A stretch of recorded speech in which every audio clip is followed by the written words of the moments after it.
toujours accompagné de sa chemise à fleurs, Carlos a enchaîné les tubes populaires et drôles dans les années 1970-80, parmi lesquels Tout nu, tout bronzé, 1973, Papayou, 1983, T'as le bonjour d'Albert, 1985, ou Le Tirli-Pimpon, 1989.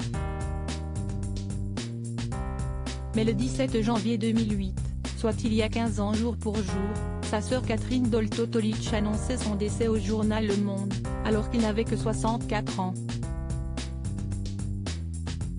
Il a été très courageux, précisait-elle à l'AFP, alors qu'il était malade depuis 2 mois, comme l'avait indiqué Le Monde à l'époque, mais hospitalisé depuis seulement quelques jours. Une mort causée par un cancer du foie, qu'elle avait qualifié de foudroyant.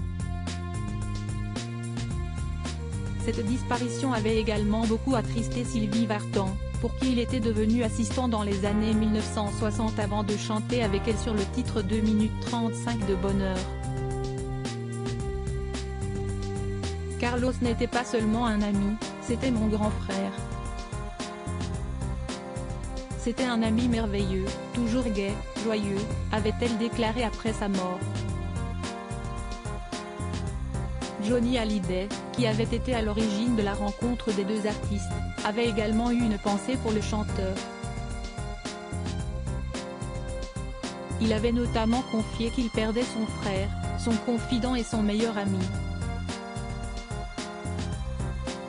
La vie est trop con si est une catastrophe. La vie est trop con. Carlos, on se connaît depuis qu'on a l'âge de 14 ans, on a à peu près le même âge tous les deux, 64 ans, note de la rédaction. Si est-il vrai qu'il était malade, il avait ce cancer du foie depuis quelques années maintenant. Mais il se soignait, je pensais vraiment qu'il allait s'en sortir, avait ajouté l'interprète de l'Envie.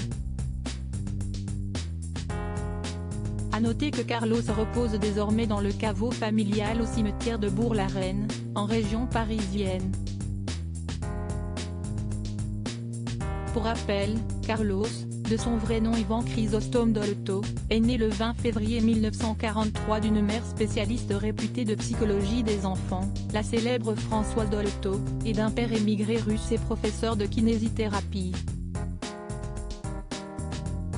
Après avoir passé une enfance heureuse à Paris, il avait été rebaptisé Carlos par ses amis en 1958, en hommage au percussionniste Carlos Patato Valdés. Diplômé au départ de l'école de kinésithérapie fondée par son père, il avait finalement décidé de se lancer dans showbiz en 1962, remplaçant notamment Lucien Maurice à Europe 1. Après ses rencontres avec Johnny Hallyday et Sylvie Vartan, il avait obtenu son tout premier disque d'or avec Y a des Indiens partout. Si est notamment à cette époque que Carlos avait commencé à se démarquer pour son style, et notamment ses chemises colorées.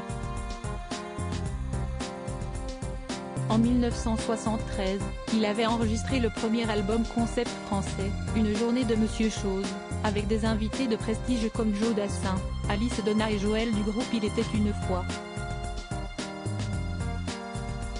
Il avait également triomphé en 1975 avec C'est Nord Météo, puis en 1977 avec le Big Bisou.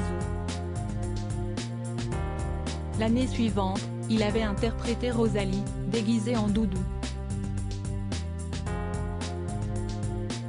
A noter qu'en ce qui concerne sa vie privée, Carlos avait adopté avec sa femme Mimi un petit garçon originaire d'Asie prénommé Fan Ming.